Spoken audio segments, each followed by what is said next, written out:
Michelangelo Antonioni's L'Avventura is initially about the disappearance of a woman during a boat trip. Her boyfriend Sandro and her best friend Claudia, who have never met before, search for her. But this missing person mission mutates into something more existential as Sandro and Claudia figure out what they want from each other. L'Avventura is the first of 4 films Antonioni made with his then-girlfriend, the alluring, agitated and emotionally unavailable Monica Vitti. L'Avventura, La Notte, Le Cliché and Red Desert are all about alienation in modern Italian society. L'Avventura is the longest of these films, the most narratively subversive and the most influential.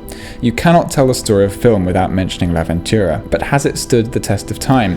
Michael Phillips of the Chicago Tribune wrote in 2013, "It's easy to bash Antonioni as passé. It's harder, I think, to explain the cinematic power of the way his camera watches and waits, while the people on screen stave off a dreadful loneliness." The image of Monica Vitti on the side of a rocky cliff, peering down into the crashing waves moments after she sees her friend for the last time, is iconic and vertiginous. So much so, it has been adapted for the artwork of this very podcast, MoobTube. Welcome, by the way. Owen, how many times have you seen this film? Well, the bits with Monica Vitti, I often stop and pause and just watch again for unspecified reasons. It's one of those films that's in the heavens of cinematic history. It's frequently put in like top BFI's like top best 50 films ever made. IMDb, it's in the top 100. Like it's just one of those films that's in the firmament. So I saw it when I first started really absorbing films and watching films like back to back, kind of chaotically, often based off those lists. And we've talked about the value of those lists before, actually. We love lists on this show. We love lists. Pro lists. For pro lists. And I was watching, and I remember I think I watched like L'Avventura when I was, I don't know, like 16 or something. Which is like, I know I watched a lot of Antonioni. I think I watched the 3 films that are typically in that trilogy, and he never recognized it as a trilogy, but La Notte, Le Cliché, and L'Avventura, the 3 L's,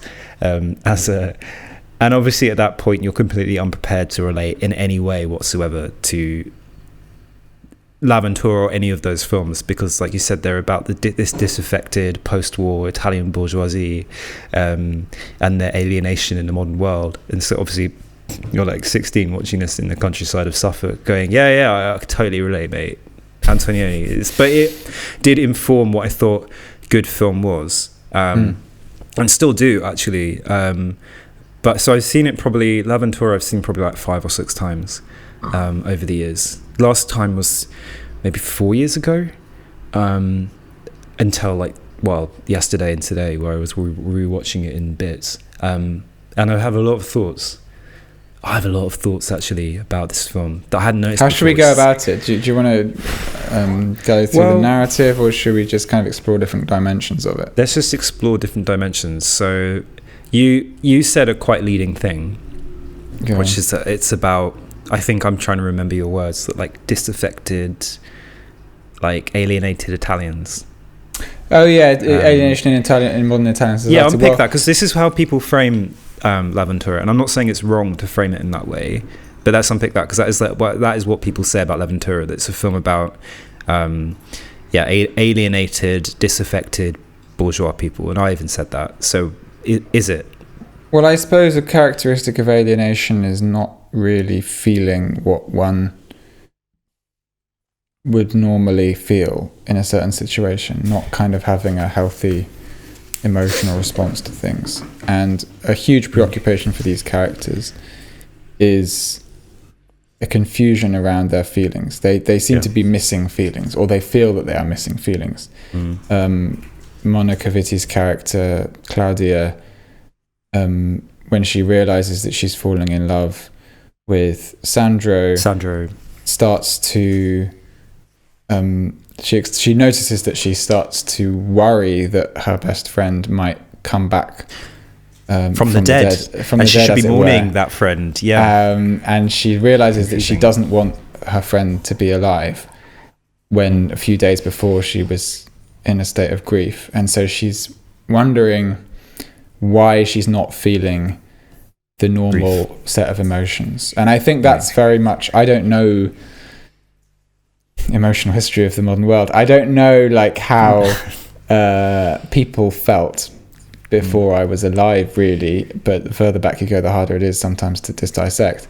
But I think that feeling of being alienated from one's feelings, being not sure whether what one's feeling is right, whether one should be feeling more, is a very much a modern condition. And I think Antonioni, in all those films he did with Monica Vitti and with Blow Up as well, he really captures that feeling, and I identify with that feeling very strongly. I love the way he shows that feeling.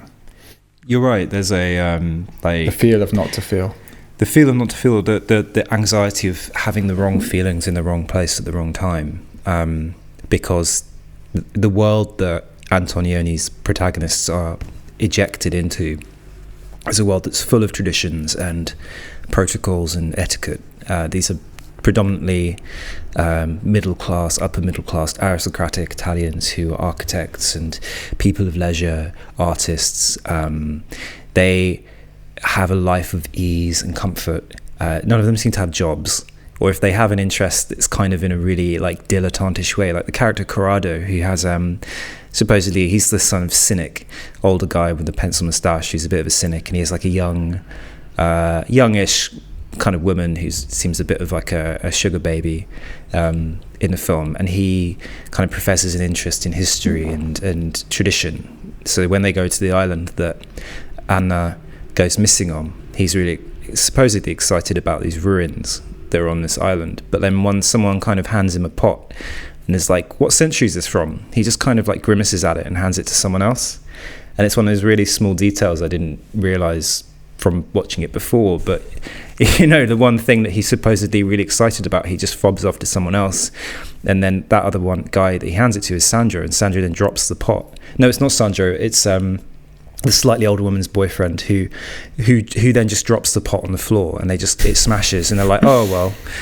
They're like, oh dear. Yeah. It's one of those beautiful moments where there's a handoff of tradition, there's a literal handover of tradition, and none of them really give a shit, even though they're all kind of going through the motions of they're supposed to care about it because it's an old pot. And it's a marker of civilization, but none of them really give a shit. Even the guy. I suppose that's supposedly the notion of modernism, like a bunch, like a lot of the architecture of modernism bears no relation to its Victorian predecessor. No, because like one thing that Antonioni was quietly obsessed with was architecture, and the contrast, the juxtaposition of like modern Rome and modern Italy with historic Renaissance Italy. Like I mentioned to you the other day, like the very first scene, we see Anna talking to her father, who's a diplomat and very much like a member of the old guard, and he seems kind of abstractly worried about her as a father, and she seems very diffident and disconnected from him. And in the background, and they're in this kind of modernist building site, basically all these new tower blocks that are kind of shrouded in scaffolding and stuff, and in the background you can see the dome of St. Peter's. It's literally like the new is being built over the ruins of the old, and then he just wanders off into this like little covered courtyard of this old house. They live literally in the middle of a building site. So Antonio is saying Italy is changing, modern world is kind of replacing the old one, but there's no real blueprint for that new world, so everyone's just drifting through it like ghosts. I think that's the vibe I get from it, and I noticed that was Antonioni was doing that in a smarter way than I first thought, because of those little, like having the basilica in the background amongst this building site, and there's all these little clever bits that I guess I didn't see the first time. I mean, have you? I presume you're a rewatcher. I mean, I presume you've watched this film a few times at least. Just once.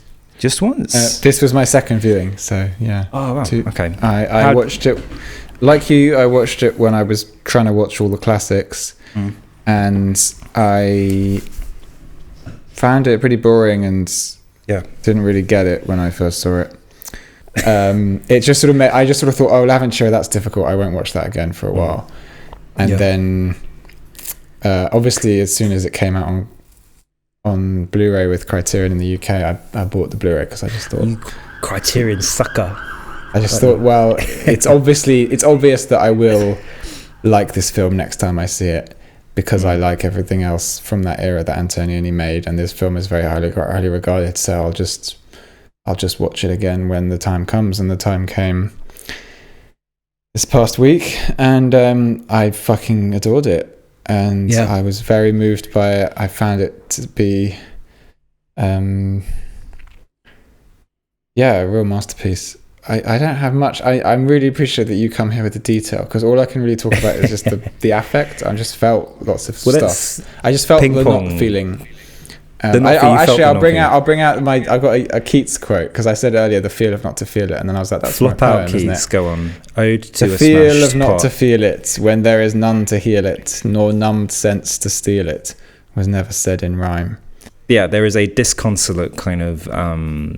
I think when I use the word haunting and ghost earlier, and I don't mean it in like a haunting lost futures. Yeah, I mean it in a literal ghostly way. They're haunting the past. And I think it's, with La Notte, I know we're not really talking about La Notte and Le Clisée, but it's very apparent in Le Clisée, which is much more set in that what was the EUR district of Rome. So Mussolini's modernist Rome is a real character in Le Clisée. A golf course is actually a big character in La Notte. This one's La Notte bizarre. I have seen many times. I've seen that about 5 times. When I first saw that, I just watched it again and again the very same week. I was just like, what the fuck? This is amazing. What is this shit? But it's good shit. And Red Desert, I watch every time I make a new friend. I watch Red Desert with them. It's just like that's such a good. I've never seen Red Desert with you, you slut. Oh, you've never seen it with me? Yeah. I've seen it, but not with you. Red Desert is great because it's Antonioni's burst into colour. I think it was his first colour film. It's his first colour film. Yeah, it's sick. And it's extraordinary. It's got. I think the fact that it's he colour really takes the colour in a quite literal way, like painting the trees black and stuff. Truly, it's a very disaffected film. Lots of Monica Vitti kind of just running from, like, floating almost from room to room, and I think there's a scene where she's like thinking about painting a wall or something, or painting a house.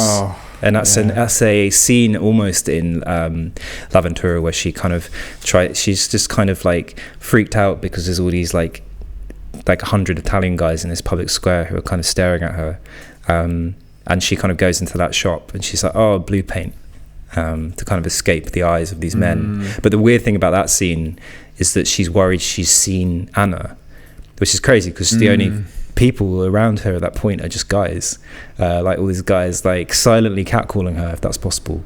It's a really beautifully orchestrated piece of gendered harassment.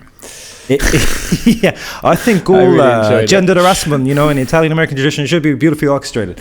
But no, the sexual politics of it are interesting because obviously whether that reflects, I don't know, so whether it reflects its age, its era where men are kind of fuckboys and this, it's quite sexually provocative for its time, like 1959, 1960, like there's not even suggested fucking in this. There's real kind of like when Sandro first meets Anna at the beginning of the film, sort of re-meets her, they haven't seen each other for a month, she pretty much coyly just slips her top off, and it's not like even a subtle allusion to them fucking. It's like they're literally about to have sex, and he shuts the window.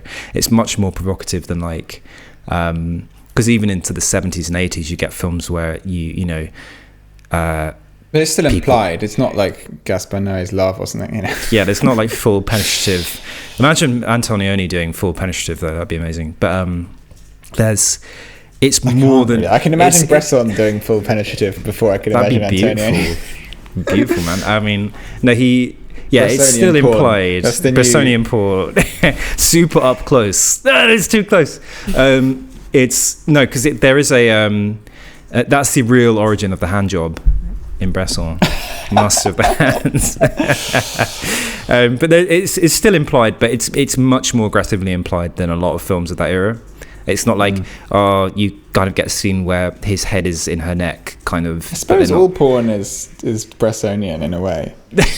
Because they're sort of hired like models. There isn't really, like, it's unsimulated. Although they do a lot of rubbish acting, don't they? Oh, yeah. So, there's a lot of rubbish acting in Bresson as well, to be honest.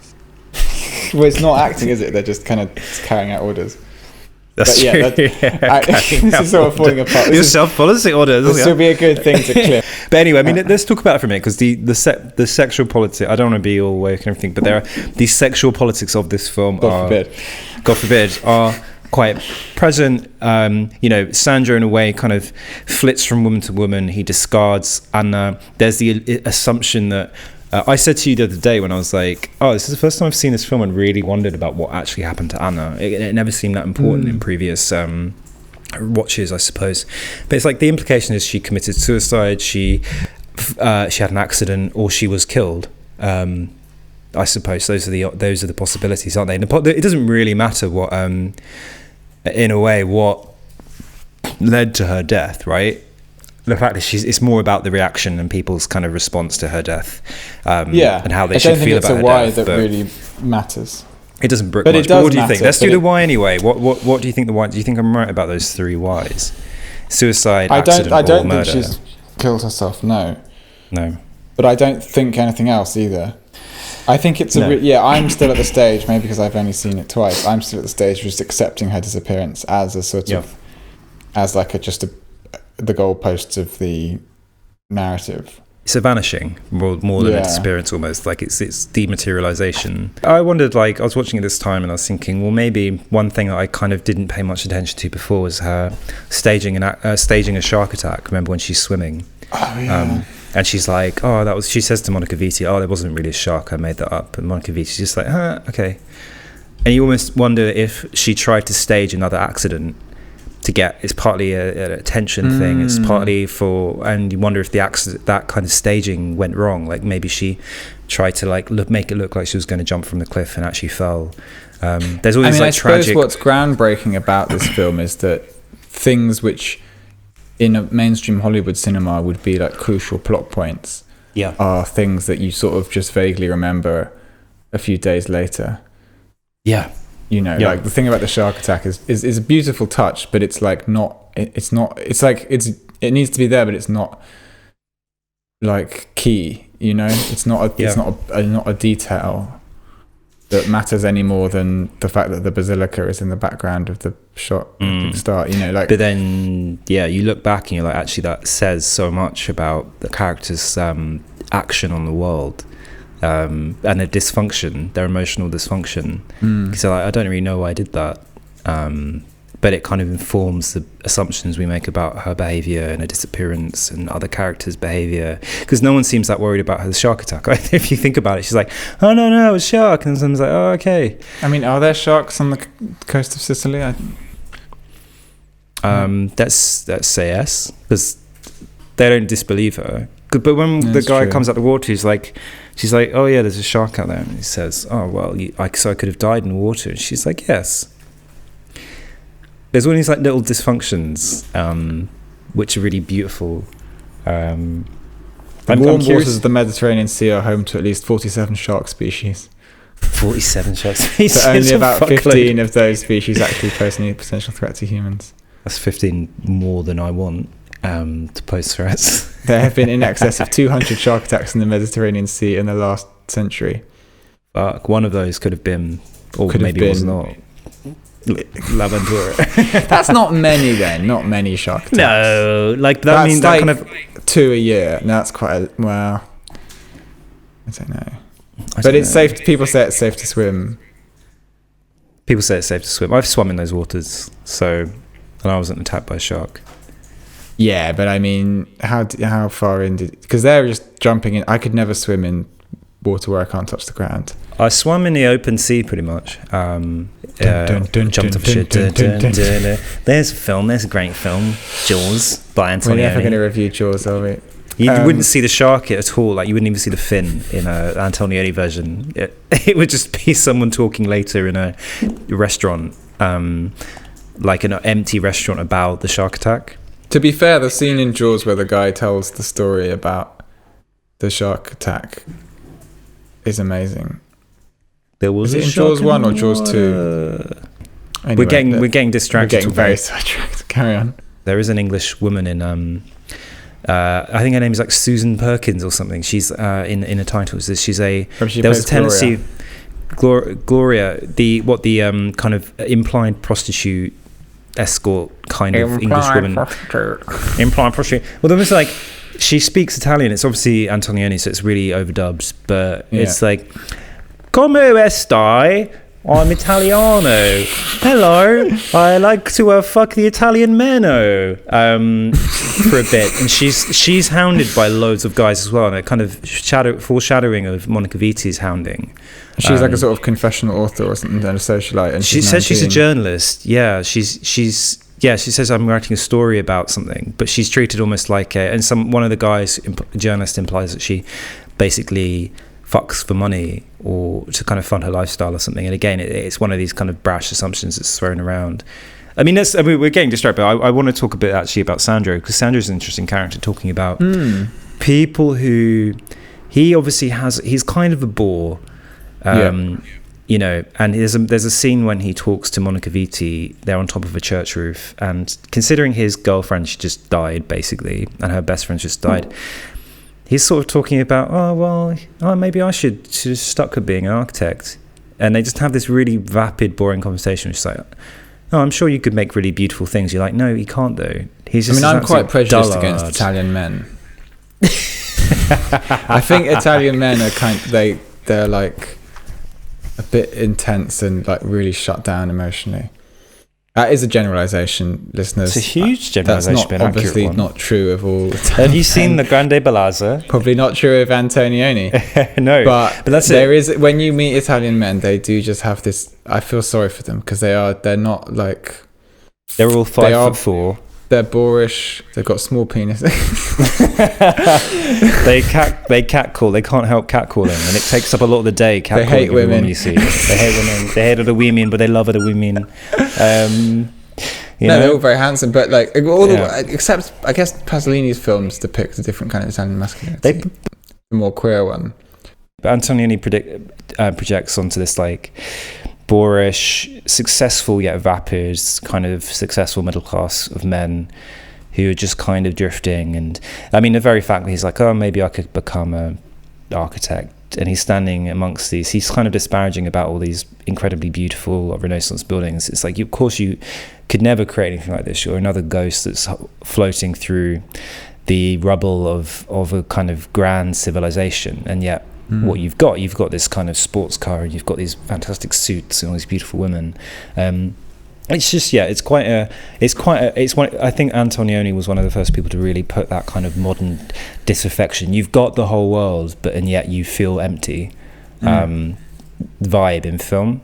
And there's no more narrative around that, because I think one of the Roger Ebert review of it's quite good actually, because he's like, it's interesting that all these characters, they just, they've got everything in life, but you don't know anything about their background or motivation. You know nothing about Monica Vitti. Like, who the fuck is who is Claudia? Who is Anna? Who is Sandro?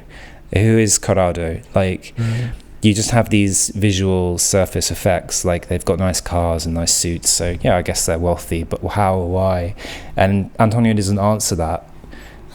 He just gives you how they behave in the response to this quite traumatizing, many people would say like a life-defining moment, right? Like if your friend had or girlfriend or whatever just disappeared and died basically on this island, like that would shape your entire existence.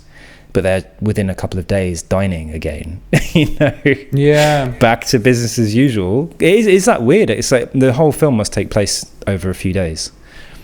Yeah, it's quite a short time frame. I wanted to speak a little bit about Monica Vitti specifically, because I feel like she...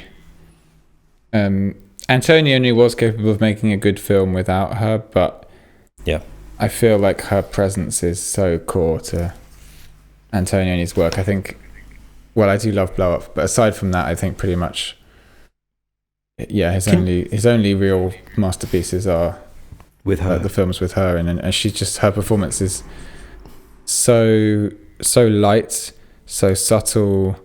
She's obviously fucking stunning.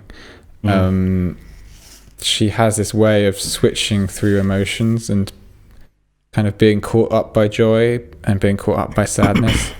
But there's this unease constantly. I also feel this like strange haunting of like, she's 89, she's still alive in 2021. She has still possible, lads. Still possible. She has very severe Alzheimer's. You can still smash that. You can still smash that. Disgusting. She has she lives with her husband in somewhere in Italy, but she's really ill. She's got Alzheimer's. I don't want to bring down the mood, but she's been retired since like 1995 or something. Yeah. And she has this extraordinary legacy, and her style of performance is extraordinary. And she was a real champion of this film. And she talks in interviews about how it was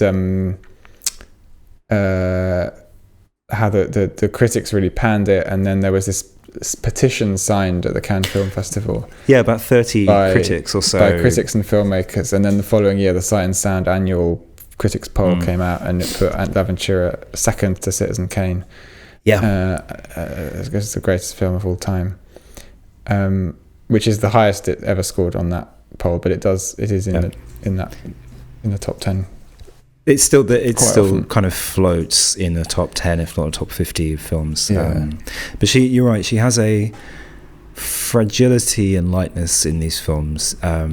Is deeply expressive. She's one of the characters in Antonioni films we see alone often. Other characters often we don't really see them on their own. We see them with other characters, but we often see her looking in a mirror. Sort of walking through a corridor on her own. We're given a lot of time with Monica Vitti.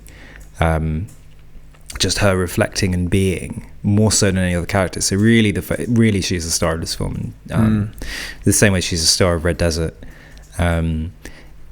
Partly there's the love affair of the camera with her, and kind of Antonioni's camera with her and his love of her, right? But she's got a kind of piercingly modern style of acting, I would say. Like within the film, right? She kind of pops out a bit. And I don't know how to explain that, really. I don't know enough about acting. You know lots about acting. What are you asking? Sorry, she pops out. Yeah, how does she stand out? I mean, maybe I'm wrong about that, but it does feel that it can't just be the attention she's lavished. Yeah, she's a little bit like James Dean. She's got this kind of presence that's a little bit like watching an animal or something. She doesn't quite, a lot of actors basically just decide what they're going to do and then do it. And I feel like Monica Vitti is one of those actors who lets the words and the situation, the circumstance kind of sweep through her. And I don't know much about her training. I don't think she's not part of trained. She's not trained, but she's not like part of a kind of school of acting. I think she just naturally has this kind of way of performing, which is almost quite shy in a way. She did do a lot of comedies, but she's obviously quite kind of draws on a natural diffidence. She trained at Rome's National Academy of Dramatic Arts.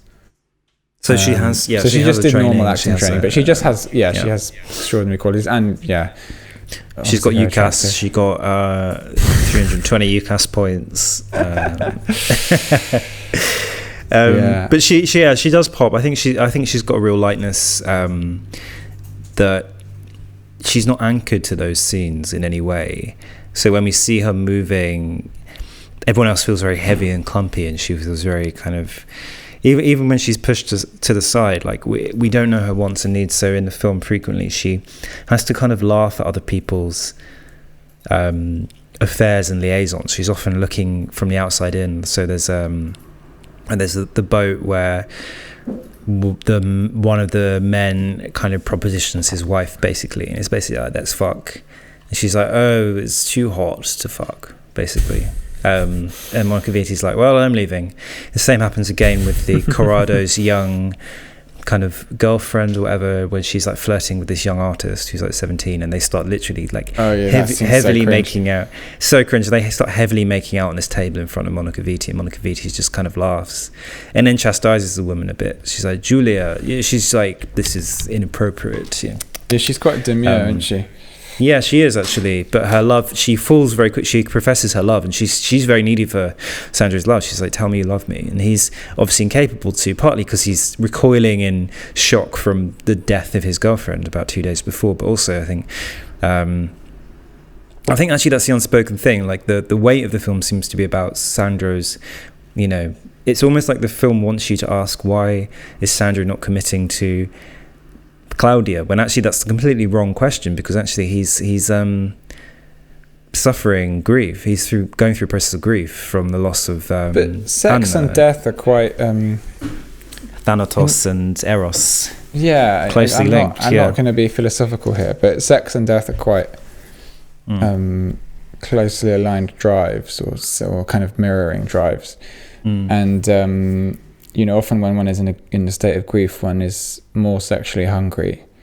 Yeah. And I guess they are both available to each other in that moment. I don't think it's like totally perverted, but that they it's not. I think all the expectations are perverted because they're all going through an extreme situation, and yet on the surface act as if everything is normal, right? They're like, my girlfriend's just gone missing, and everyone kind of goes back to normal life. It's an obscene situation. I guess the more absurd thing is just like, who really cared about this person? About Anna. Like where is the sort of, obviously the funeral hasn't happened yet, but like you don't have any posthumous expressions of like, well, because I guess there isn't a lot of posthumousness because she hasn't officially died, her body hasn't been found.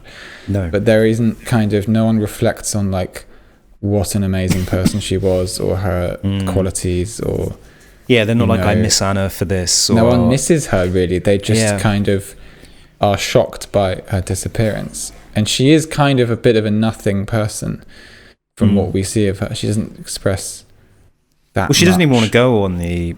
She's unsure about her love for Sandro in the beginning. She almost doesn't want to go on the trip. She says... One of the things that Antonioni said about the film is that it's a film about the instability of emotions. And at the beginning of the film, we see her arrive outside Sandro's apartment, and she's like, I want to go for a drink first. Monica Vitti, Claudia, says, we just got here, we'll miss the ship, we'll miss the boat, and you haven't seen each other for a month. And they're literally, she's like, let's go. And then Sandro sees him out the window and calls him in, and when she sees him, she seems diffident for a moment, but then she kind of invites him into bed. So there's a lot of this ricocheting. That's really the only time we see her and Sandro together, actually. And he actually seems very much in love. They're very taken with her. And that's again something you kind of overlook later in the film because you're more focused on his relationship with Monica Vitti, and you forget that maybe he was very, very much in love with Anna. And these things get pushed to the side slightly because what the film does is it kind of makes you alienate yourself from really investigating the depth of feeling that the characters have, because it forces you so much into the moment.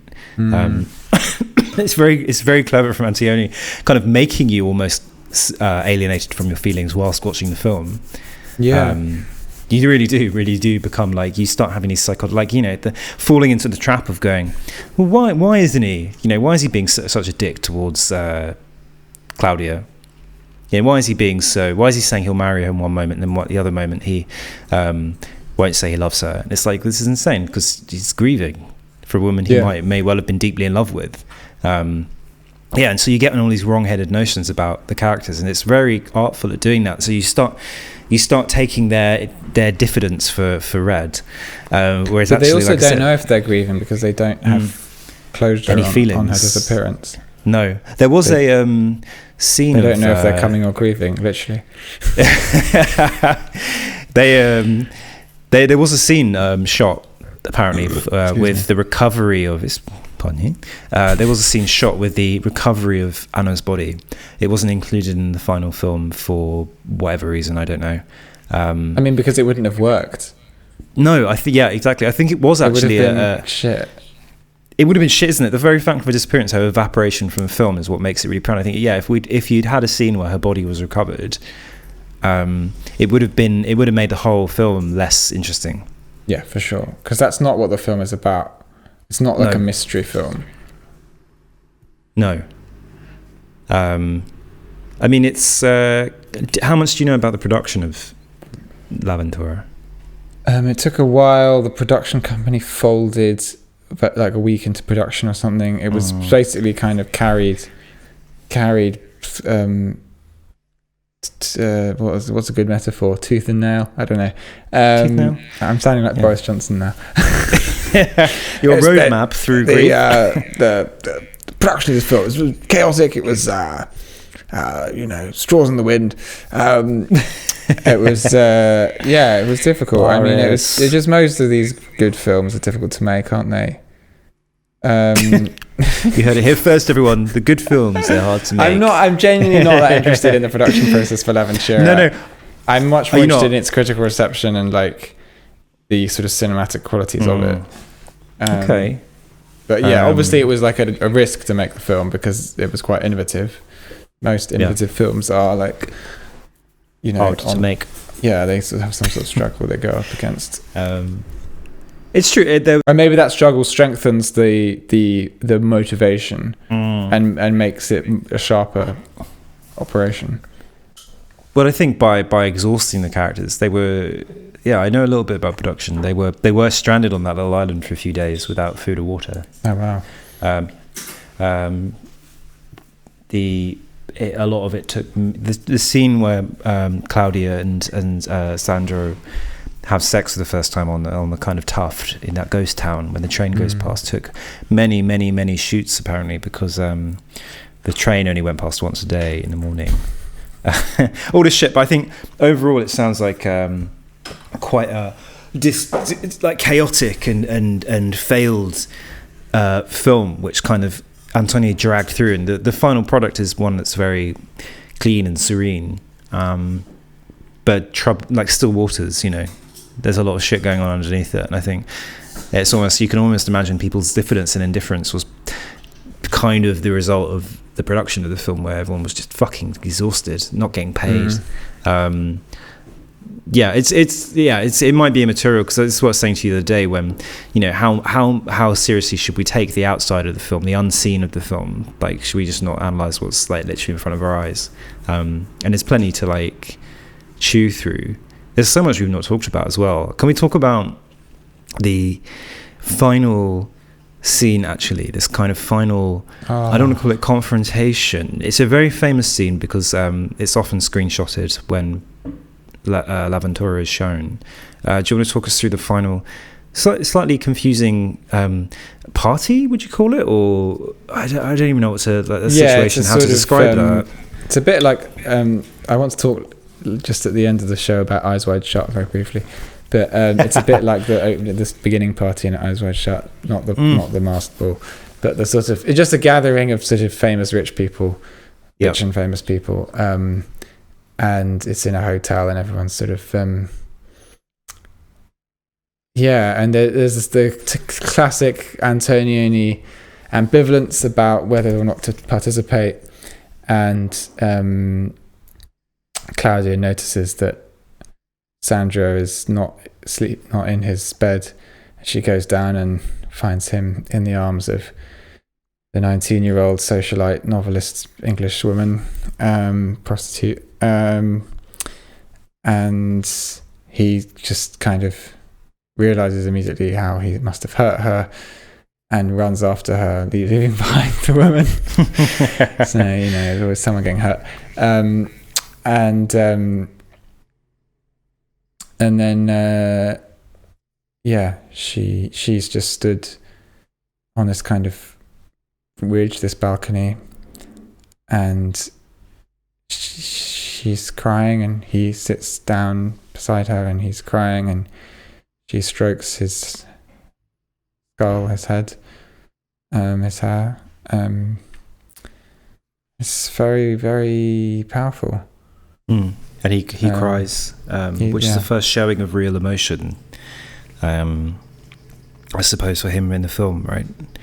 There's loads of different ways to read the ending, because you could read it as it's not really love.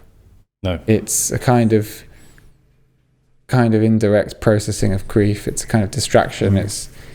And actually, maybe what it is, this final moment where they're both crying, is like they finally realised their emotions. And actually, maybe they're not really in love, and this is just kind of them trying to kind of make something certain and positive out of an uncertain and negative situation. In these uncertain times, you need to hit on your girlfriend's best friend. That shit. I mean, it is in a way, because like, yeah, they're clinging on to some certainty in a very uncertain situation, a deeply ambiguous one, because her body has not been recovered.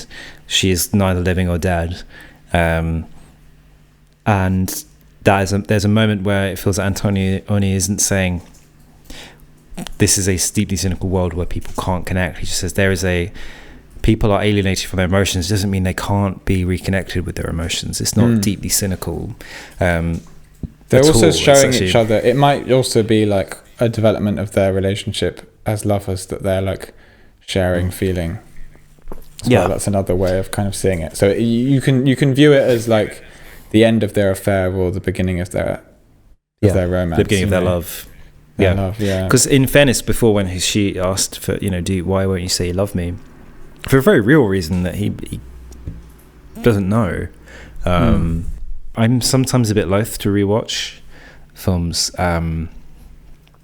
but it is one of those productions where you see these little things, because it was focused on like the pot and the basilica and the looking at the artist's paintings and looking at where people were looking and what they were touching, are quite. Yeah, you begin to notice it. You begin to realize how obsessed Antonioni was with detail,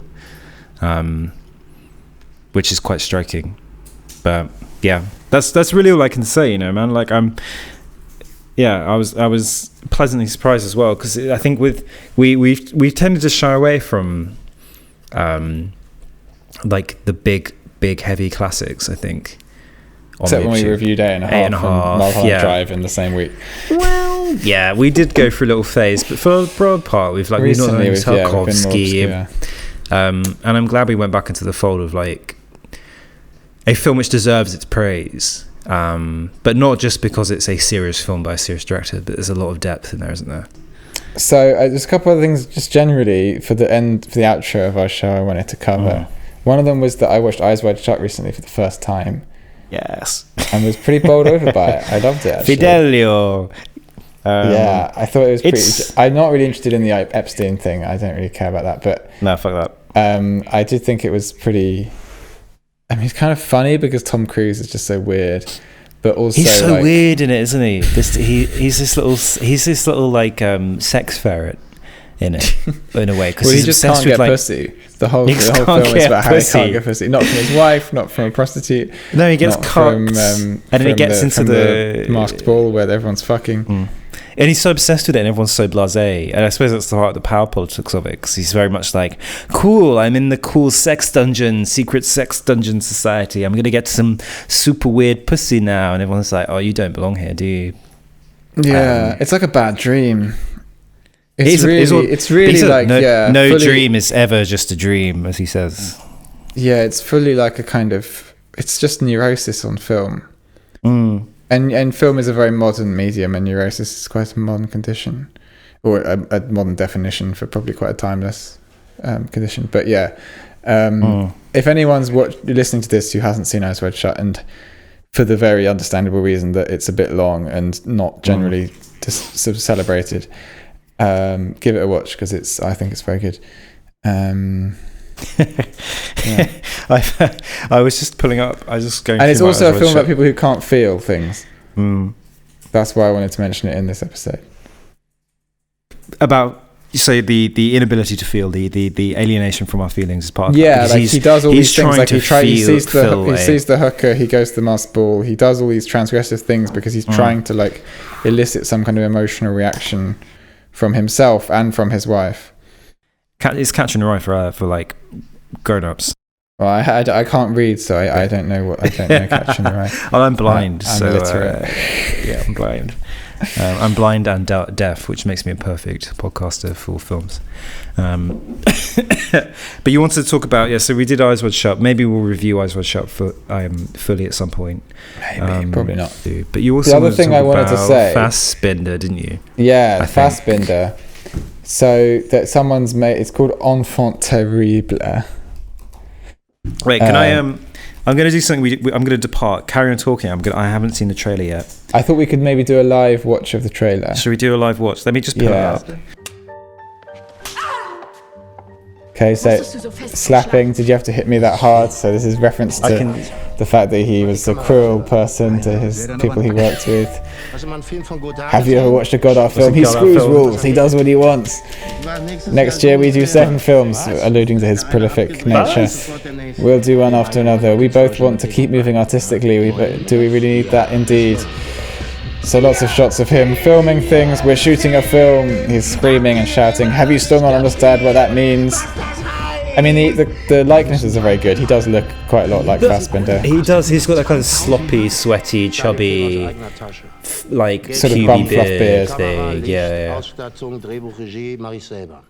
I'll take care of camera light myself. Everybody wants something. Oh, him fucking the handsome black dude. Yeah. Bit of bisexual lighting. Bisexual lighting. More of... Bit of fucking... Don't be scared, I'm with you. That's Hadi Ben Salam. I don't know what that says because it's in German. Kein Film, no film. Everything is film. Alles ist Film. Someone's smashing the TV because they're upset with Fassbinder. Oliver Mascuzzi is playing... An Italian is playing Fassbinder. Ich habe keine Zeit zu verlieren. Lots of shouting, lots of smoking, lots of women. Lots of heaving A bosoms. woman who looks quite a lot like Hannah Shigella. Someone looks like Andy Warhol. Yeah. I want my name to be with the big names. Orson Welles, Jean-Luc Godard, Rainer Fassbinder. It does pick up the kind of intense, coke-fueled passion of Fassbinder, like from watching that. I mean, it looks more stylized than what you said earlier. You know, you get these. We watched recently the Orson Welles. It wasn't a biopic by any measure, but we watched the Orson Welles kind of the biography about Orson Welles recently, which is again a very modern, you know, and modern biographies like to play up the drama and they play up the sex and they play up the kind of polarity of these characters. You know, they were good and bad. It looks fine.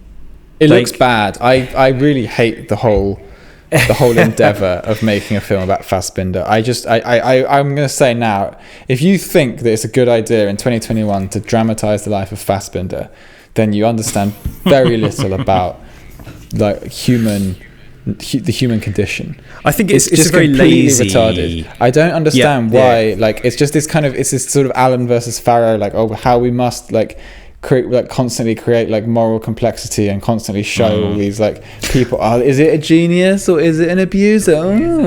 But the moral complexity isn't there because it's like there is no moral complexity there because it's basically making this like super reductive thing where it's like it's the artist is a tortured genius, which is the most tired thing and doesn't fit Fassbinder or anyone at all well.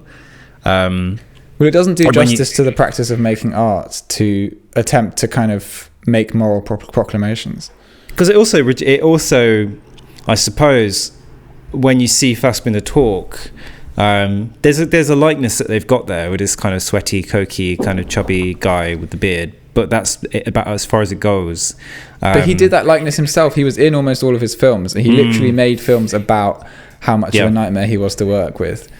Like, Beware of a Holy Whore is about a film being made. Yeah. But you've got to take it with a pinch of salt because you know, he was extremely prolific. He was competent, gathered, controlled, a precise operator, right? The fact that he was making several films a year should be testament to that. It's just a bit lazy. Like I said, it's like that kind of like Orson Welles thing. It's like, you know, it kind of sexes and dramatizes up and people really... I think it's an arena for people to talk about the people that have influenced them rather than it's safer to make a film about supposedly morally ambiguous person than to just be morally ambiguous yourself. Very well put. It's so didactic, but it's exactly like I May Destroy You. It believes it's not being didactic because it's showing like both sides of the debate or like posing a moral question, but by posing that moral question, it's establishing a moral framework already. It's not doing what art must do, which is to just show things and let it be. With an unblinking eye. Because this film, you can tell the concept was, the elevator pitch was, I'm going to show Fassbinder as a genius and as a dictator. And that preceded everything else. It preceded everything else, and it informs everything about that film. Yeah, it's like, would you rather be Fassbinder or would you rather be the fucking cuck loser making a film about Fassbinder called Enfant Terrible? Enfant Terrible. I mean, come on. Awful. It's just like a talking point for like a Newsnight panel or something. It's awful. I hate it. I know you can't judge things by a trailer, but you can. We just did. The same way you should judge a book by its cover. You should always judge a book by its cover. That being said, I saw Aventura when I was like 16 and I didn't really like it. So there we are. No, that's true. You can change your mind, but I don't think you're going to change your mind about this. Fear Eats the Soul so angry because it just hits a nerve with me about like the contemporary state of like art and how much like things like social media have just kind of poisoned the ability to actually just say something true. Yeah, because a lot of people love Fassbinder, but no one would be out and out right saying it. You need the film because it whitewashes people's ability to talk about Fassbinder, but by going, obviously we're aware he was a bit of a barbarian, a bit of a brute.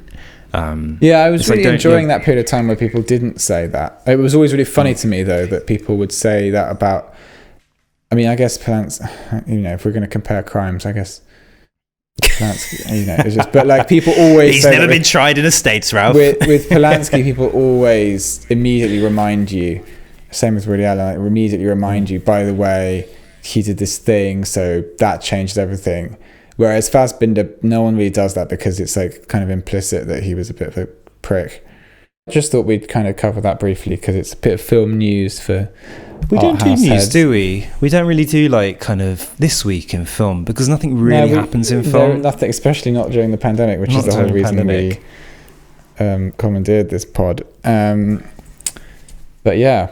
Roadmap to recovery. We're going to be at Locarno next year. As furlough continues till September, so good for all the artists out there who that's great news. Don't have jobs anyway.